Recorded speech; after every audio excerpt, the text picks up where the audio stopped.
Guys, welcome to the love and light 369 tarot. कैसे हैं आप सभी? आई होप आप सभी अच्छे होंगे गाइस और अपनी लाइफ में आगे बढ़ रहे होंगे। सो गाइस, देख लेते हैं कि आपके जो पार्टनर हैं, जिनके बारे में आप सोच रहे हो, उनकी एनर्जी अभी क्या है राइट नाउ। Let's see. और हम आज कुछ इनिशियल्स का भी यूज़ करेंगे, ठीक है।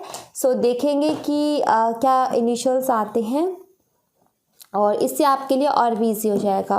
सो शुरू करते हैं हम रीडिंग को, देखते हैं क्या आता है रीडिंग में। Let's see. सो देखते हैं। सो देखते हैं कि आप जिनके बारे में सोच रहे हो वो आपके बारे में क्या सोच रहे हैं, उनकी लाइफ में अभी क्या कुछ चल रहा है। प्लीज़ यूनिवर्स गाइड करें। लेट्स सी, देखते हैं। यहाँ पर है कंडीशनिंग और लेट्स सी, यहाँ पर है consciousness,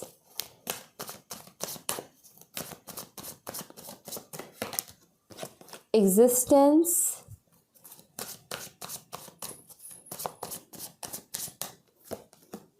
innocence,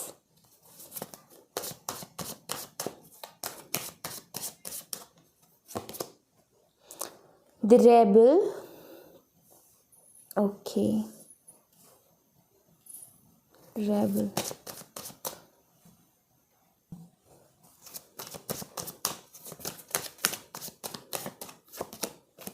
understanding,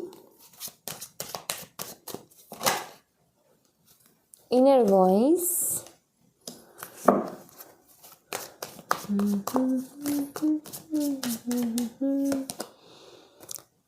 ordinariness. Okay, एक और कार्ड हम लेंगे, सॉरो।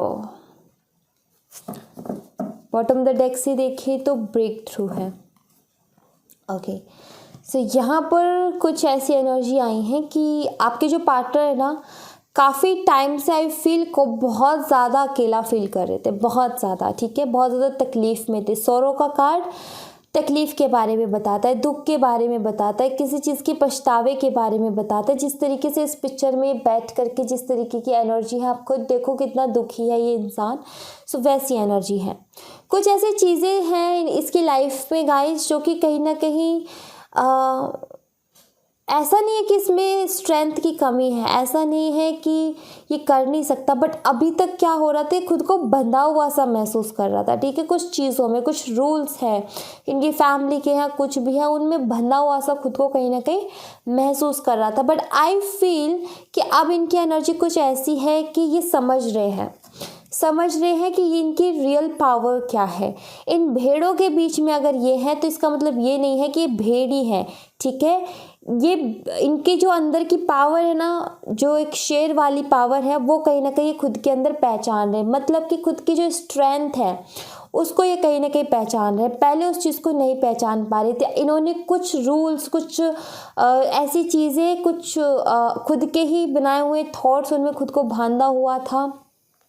जिस तरीके से इंसान बेड़ियों में बंधा हुआ है, वैसे इस इंसान के अंदर ताकत बहुत है। ये इंसान टाइम बदल सकता है, ये इंसान सिचुएशन बदल सकता है, ये हर चीज़ बदल सकता है, ठीक है। जो इसे नहीं पसंद, ये वो चीज़ बदलने की भी ताकत रखता है। बट वही इसको ना ये जो प्यारों में बेड़ियां है ना, इसको ये प्रॉब्लम दिखती है, बट ये भी इसके लिए प्रॉब्लम नहीं है, ये वही है।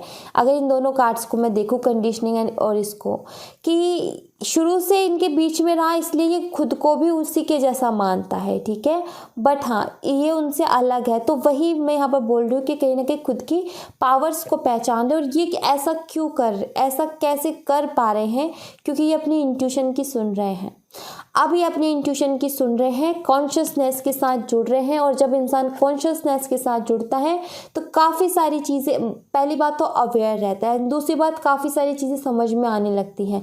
वही आपके पार्टनर के साथ हो रहा है कि कहीं ना कहीं अभी अपनी इनर वॉइस की, अपनी इंट्यूशन की सुन रहे हैं, अनकॉन्शियसनेस के साथ जुड़ रहे हैं, चीज़ों को सोच रहे हैं, चीज़ों को समझ रहे हैं, क्या इनके लिए अच्छा है, क्या इनके लिए अच्छा नहीं है, किसको इनको अपनी लाइफ में रखना है, किसको अपनी लाइफ में नहीं रखना है, क्या चीज़ें ज़रूरी हैं, क्या चीज़ें ज़रूरी नहीं हैं।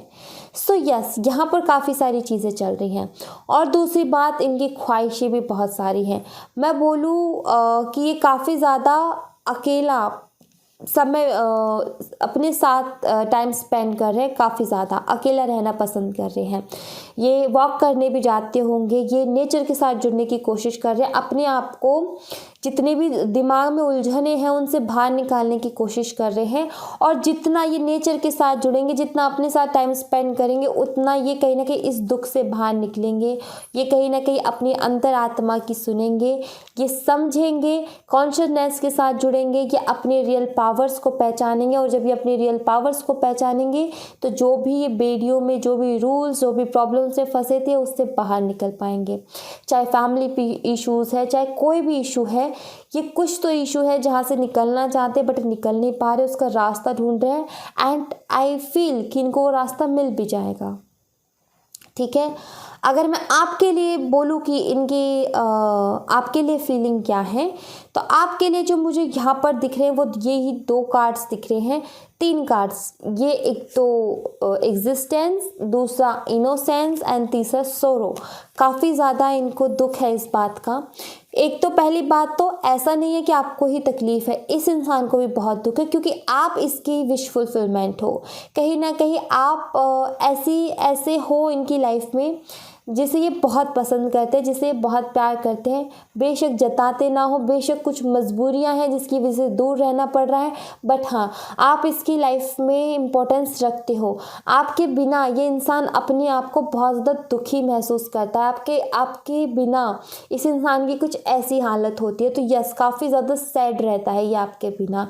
एंड इसको लगता है आप बहुत मासूम हो, बहुत ज़्यादा। ठीक है, और इनको काफ़ी ज़्यादा चीज़ों की भी एक डर सा भी बना रहता है कि कई लोग आपकी मासूमियत का फ़ायदा ना उठा लें। लाइक आपका एक नेचर हो सकता है कि आप बहुत ज़्यादा काइंड हार्ट हो, और आपको ना कोई प्यार से अगर बोले या फिर अपनी तकलीफ़ सुनाए तो आप आ जाते हो उनकी बातों में। बिकॉज जो काइंड हार्टेड लोग होते हैं ना, वो दूसरों की मदद करने में बिलीव रखते हैं। बट होता यूँ है उनके साथ कि वो फंस जाते हैं चालाक लोगों की बातों में, और वो उनकी मदद भी करते हैं, सब काम करते हैं, बट वो सामने वाला बंदा हमेशा धोखा देता है। तो वही चीज़ें हैं यहाँ पर कि ये भी कहीं ना कहीं यही सोच रहे हैं कि आप बहुत ज़्यादा इनोसेंस हो और कोई आपका फ़ायदा ना उठाए। ठीक है, सो हो सकता है कि ये आपके साथ रिलेशनशिप में रहे हो और किसी वजह से आपका साथ ना दे पा रहे हो अभी, बट हाँ, आपकी फ़िक्र बहुत करते हैं। ठीक है, ये एनर्जी ज़रूर यहाँ पर आई है कि आपकी फ़िक्र बहुत करते हैं, तभी तो इतना सोच रहे हैं कि आप इतने इनोसेंट से हो और कहीं ऐसे लोगों के चक्कर में ना फंस जाओ जो कि कहीं आपको नुकसान पहुँचा दे, कहीं आपको आपकी अच्छाई का फ़ायदा उठा ले। तो ये सारी चीज़ें भी कहीं ना कहीं इनको परेशान करती हैं। बट यस, ये कहीं ना कहीं अपनी पावर्स को पहचान रहे हैं, और जो भी चैलेंजेस इनको दिख रहे थे और इनको कोई रास्ता नहीं मिल रहा था वहाँ से निकलने का, सो आई फील अगर यही एनर्जी में ये बने रहे तो इनको बहुत जल्दी कोई ना कोई रास्ता भी दिखेगा, और सही गलत में भी कहीं ना कहीं डिसीज़न कर पाएंगे, जो कि डिसीज़न नहीं ले पाते हैं। क्या मेरे लिए सही है, क्या मेरे लिए गलत है, तो उन 2 चीज़ों में भी कहीं ना कहीं ये फ़र्क कर पाएंगे। तो ये मुझे यहाँ पर दिख रहा है। लेट्स सी, टैरो से देखते हैं गाइस, टैरो से क्या आता है। यहाँ से भी हम देख लेते हैं। यहाँ से हमें राशियाँ भी पता चलेंगी कुछ। एंड लेट्स सी यहाँ से क्या आएगा। पहला कार्ड है किंग ऑफ वॉन्ड्स। ये एरीज, लियो, सैजिटेरियस हो सकते हैं, मेष, सिंह और धनु राशि के ये हो सकते हैं। ठीक है, और बहुत ज़्यादा हार्ड वर्किंग ये हो सकते हैं, बहुत ज़्यादा हार्ड वर्किंग, फ्यूचर स्टेक, अपने फ्यूचर के बारे में बहुत सोचना, या फिर अपने फ्यूचर के बारे में ही नहीं, हर चीज़ को लेकर के फ्यूचर का पहले ये सोचते हैं। 9 ऑफ स्वॉर्ड्स, वही सोरो वाली एनर्जी है, बहुत ज़्यादा परेशान। जेमिनी, लिब्रा, एक्वेरियस ये हो सकते हैं। ठीक है, मैं कार्ड्स निकाल लूँ, देन उसके बाद आपको फिर मैं एक एक चीज़ें क्लियर करती रहूँगी। ठीक है, 8 ऑफ पेंटिकल्स, मैंने बोला था ना बहुत ज़्यादा वर्काहॉलिक हो सकते हैं, मेहनती तो हैं ये, जो भी हैं मेहनती हैं। 5 of wands, okay, the fool, ये न्यू बिगनिंग का कार्ड है, फूल का कार्ड जो है न्यू बिगनिंग के बारे में बताता है। S of swords, again S of swords भी न्यू बिगनिंग के बारे में ही बताता है। हो सकता है आप दोनों के बीच में कुछ मिसअंडरस्टैंडिंग्स हुई हो, जजमेंट, कुछ क्लियरिटी ना रही हो, ठीक है, जिस वजह से आप दोनों के बीच में झगड़े हुए या फिर सेपरेशन हुआ, ये भी हो सकता है। बट जस्टिस, और कहीं ना कहीं ये आपका भी दिल जानता है, इनका भी दिल जानता है कि प्यार आप एक दूसरे से करते हो। 7 ऑफ पेंटिकल का यहाँ पर कार्ड है। लिब्रा ये हो सकते हैं, जेमिनी और एक्वेरियस, मिथुन और कुंभ राशि के हो सकते हैं, तुला राशि के भी ये हो सकते हैं, ठीक है। Number 5, number 9, number 8 and number 20 आपके लिए सिग्निफिकेंट हो सकता है, 20 एंड नंबर 2 भी, ठीक है। सबसे पहली बात तो यहाँ पर देखिए क्या एनर्जीज हैं। फ्यूचरिस्टिक तो है ये, ठीक है, आपके लिए पैशनेट भी बहुत और फ्यूचरिस्टिक भी है, आपके साथ फ्यूचर भी देखते हैं कहीं ना कहीं, ठीक है। तो ये पूरी प्लानिंग करके चलते हैं, अभी प्रेजेंट की ही नहीं सिर्फ और सिर्फ, ये फ्यूचर को भी लेकर के सोचते हैं, ठीक है। काफ़ी ज़्यादा परेशान हैं अभी, हो सकता है इनकी करियर में कुछ अच्छा ना चल रहा हो, जहाँ जॉब करते हैं उनसे लड़ाई हो रही हो, या फिर इनके कुछ पर्सनल इश्यूज चल रहे हो सकता है इनकी फैमिली वालों से इनके झगड़े हो रहे हो, इनकी बातें कोई सुन नहीं रहा, इनकी बातें कोई समझ नहीं रहा। ये भी हो सकता है कि ये मैरिड हो और कोई कोर्ट केस वगैरह चल रहा हो, और ये जो कोर्ट केस वगैरह है ये कहीं ना कहीं काफ़ी ज़्यादा परेशान कर रहा है इनको, ये सॉल्व होने का नाम नहीं ले रहा, ठीक है। या फिर अगर ये मैरिड नहीं है तो हो सकता है कुछ लीगल इश्यूज चल रहे हो, ठीक है, और उसकी वजह से परेशान हो सकते हैं, उसकी वजह से डिस्टर्ब हो सकते हैं। बट हाँ, ये इंसान रातों में भी नहीं सो रहा है, बहुत ज़्यादा जग रहा है, काफ़ी ज़्यादा एंजाइटी वाली एनर्जी है। एंड ये अपनी लाइफ में मेहनत भी बहुत कर रहा है, बहुत ज़्यादा हार्ड वर्क कर रहा है, ठीक है। ये भी हो सकता है कि ये अपने करियर में फोकस कर रहे थे, आप पर ध्यान नहीं दे पा रहे थे, जिसकी वजह से आप दोनों के बीच में मिसअंडरस्टैंडिंग्स क्रिएट हो गई बहुत सारी, और हो सकता है आप दोनों के बीच में झगड़ा हुआ हो बहुत सारा, ठीक है। ये भी हो सकता है बहुत ज़्यादा झगड़ा हुआ हो। बट हाँ, यहाँ पर एक चीज़ मुझे लग रही है कि आपके पार्टनर न्यू बिगनिंग करना चाहते हैं। अगर कोई भी क्लियरिटी को लेकर के इश्यूज रहे हैं आप दोनों के रिलेशनशिप के बीच में, तो ये आपको कहीं ना कहीं क्लियरिटी देना चाहते हैं। एस ऑफ सॉर्ड्स का कार्ड क्लियरिटी की बात करता है, और ये न्यू बिगनिंग डेफिनेटली आपके साथ करना चाहते हैं, एक नई शुरुआत, और वो भी एकदम क्लियर, ठीक है, क्लियर कम्युनिकेशन के साथ एक नई शुरुआतें करना चाहते हैं। ये इंसान जो है मेहनत कर रहा है ताकि ये आपको कमिटमेंट दे सके, मेहनत कर रहा है। हो सकता है इसकी काफ़ी सारी ख्वाहिश है, इसने विश भी किया है ईश्वर से कि मुझे जो इन्हें चाहिए उसके लिए, ठीक है। एंड आई फील कि ये बंदा कुछ ऐसा मुझे लग रहा है, देखो, या तो इसके मम्मा पापा नहीं होंगे, ठीक है, या फिर ऐसा रहा है कि इससे बचपन से बहुत स्ट्रगल सा है, बहुत स्ट्रगल, आई डोंट नो क्यों मुझे, बट ये जस्टिस का कार्ड देखते ही और जजमेंट एंड जस्टिस का कार्ड देखते ही मुझे यही समझ में आया कि इस बंदे ने या इस बंदी ने बहुत मेहनत किया है, बचपन से ही बहुत मेहनत की है, और बहुत ज़्यादा परेशानियों से होकर के ये गुजरी है या फिर गुजरा है, बहुत स्ट्रगल देखा है इसने अपनी लाइफ में। एंड ये भी कहीं ना कहीं अपने लिए ईश्वर से जस्टिस मांग रहा है, कहीं ना कहीं ईश्वर से मांग रहा है कि इतनी तो तकलीफ थी, अब कम से कम थोड़ी तो खुशी चाहिए। मुझे यहाँ पर ऐसी एनर्जी दिख रही है कि ये बचपन से ही बहुत कुछ सहते हुए आए हैं, ठीक है। ये कुछ एनर्जी यहाँ पर मिल रही है मुझे। बट हाँ, ये इनको पछतावा है कि ये आपको कुछ क्लियरिटी दे नहीं पाए, बट हाँ, अब ये आपको क्लियरिटी देना चाहते हैं। 9 of swords, S of swords का कार्ड यही बताता है, ठीक है। ये कुछ एनर्जीज हैं इनकी। एंड लेट्स सी, अब हम देख लेते हैं कुछ नेम इनिशियल्स, ठीक है। और गाइस, यहाँ पर राशियाँ आई, सब कुछ आई, नंबर्स भी मैंने बताए, और ये ज़रूरी नहीं है कि इसमें से जो नेम इनिशियल्स निकले सिर्फ उन्हीं की राशि है, सिर्फ उन्हीं की रीडिंग है और किसी की नहीं है, ऐसा कुछ नहीं है। नेम इनिशियल्स इसलिए हैं ताकि अगर आपको भी थोड़ा बहुत कन्फ्यूज़न है, अगर इसमें से नेम इनिशियल रेजोनेट करता है तो फिर आप और रेजोनेट कर पाओगे, ठीक है। बट अगर रीडिंग रेजोनेट हुई है तो नेम इनिशियल्स के ऊपर मत जाइएगा, ठीक है। एंड लेट्स सी, देखते हैं क्या नेम इनिशियल्स आते हैं यहाँ से, ठीक है। Let's see, 1 2 and 3, okay. H है यहाँ पर, J है यहाँ पर U है, W और इसको ऐसे करें तो M भी मान सकते हैं, M और W दोनों है। एक्चुअली यहाँ पर M और W दोनों ही अवेलेबल हैं, ठीक है। O है यहाँ पर,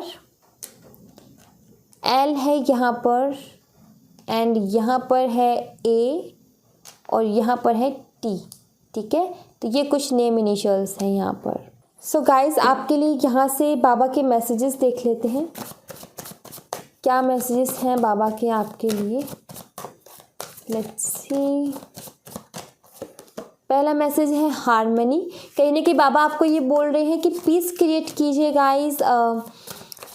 तो अगर आपका मन शांत नहीं है, दिमाग शांत नहीं है, उसे शांत करने की कोशिश कीजिए, ठीक है। पीस क्रिएट करने की कोशिश कीजिए। वोज एंड प्रोमिसेस, अगर कोई मन्नत मांगी थी, कोई मनोकामनाएं आपने मांगी थी और मांग करके भूल गए हो, जैसे कि हम कह देते हैं ना, हमारी ये विश पूरी हो जाए भगवान जी, हम इतने का प्रसाद चढ़ाएंगे, हम भंडारा करवाएंगे, हम ये करेंगे, हम वो करेंगे। सो कई बार क्या होता है, हम मांग लेते हैं, हमारी विश भी पूरी हो जाती है और हम याद नहीं रह पाता, भूल जाते। तो वो आपको अगर याद है तो पूरा कीजिए, याद नहीं है किसी भूखे को खाना खिला दीजिए या फिर एनिमल्स के लिए कुछ कर दीजिए, कुछ ऐसा जिसमें किसी का भला हो, ठीक है। तो आपकी ये चीज़ें कहीं ना कहीं कंप्लीट हो जाएंगी। एंड ड्रीम्स, अपने ड्रीम्स पे फोकस कीजिएगा गाइस। आपके जो ड्रीम्स है ना, वो कुछ ना कुछ मैसेज आपको देना चाहते हैं, तो उसके ऊपर फोकस कीजिएगा। यहाँ पर बाबा ये बोल रहे हैं, एंड फेस द पेन। बाबा आपको यहाँ पर ये भी बोल रहे हैं कि ये जो पेन मिल रहा है ना आपको, इसको फेस कर लो, ठीक है। ये आपके बुरे के लिए नहीं है, ये जो पेन है ये आपके भले के लिए है, ठीक है। अब इसमें आप धन धुनी, जो भी परेशानियां हैं, जो भी टेंशन है, बाबा की धुनी में डालो, खुश रहो, मस्त रहो और ऐश करो अपनी ज़िंदगी में। और जो वही है कि सबकी लाइफ में उतार चढ़ाव आते हैं गाइस, बट मैं यहाँ पर यही बोलूँगी कि उतार चढ़ाव से डर करके मुस्कुराना मत भूलो, मुस्कुराते हमेशा रहो। और बाबा भी यही बोल रहे हैं, कोई बात नहीं अगर पेन मिल रहा है तो। कुछ पेन ऐसे होते हैं कि हमें सामने से नहीं दिख रहे कि हमारा भला हो रहा है, बट हमारा भला हो रहा होता है, हमें बड़ी तकलीफ हो रही होती है। बट जब कुछ टाइम, कुछ समय गुजर जाता है तो उसके बाद में हमें समझ आती है, ओ ये इसलिए हुआ हमारे साथ और ये अच्छा हुआ, ठीक है। तो इसलिए अभी आप शांति से जो हो रहा है, जो चल रहा है, उसको देखो, होने दो, अपनी लाइफ में मस्त रहो, बस अपना अपना काम करो। वही यहाँ पर ये है कि थोड़ा पीस क्रिएट करो। काफ़ी ज़्यादा रोते हो, परेशान होते हो, ओवरथिंक करते हो, टेंशन लेते हो, मत करो वो चीज़ें, ठीक है। अपने आप को शांत रखने की कोशिश करो। So thank you so much guys, ये थी आप लोगों के लिए एक छोटी सी रीडिंग। आई होप आपसे रेजोनेट की हो, आई होप आपको पसंद आई हो। अगर आपसे रेजोनेट की हो तो मुझे बताइएगा ज़रूर, पसंद आई हो तो लाइक ज़रूर कीजिएगा, चैनल को सब्सक्राइब करना मत भूलिएगा। मिलते हैं नेक्स्ट रीडिंग में, तब तक अपना ख्याल रखें। Bye bye, take care.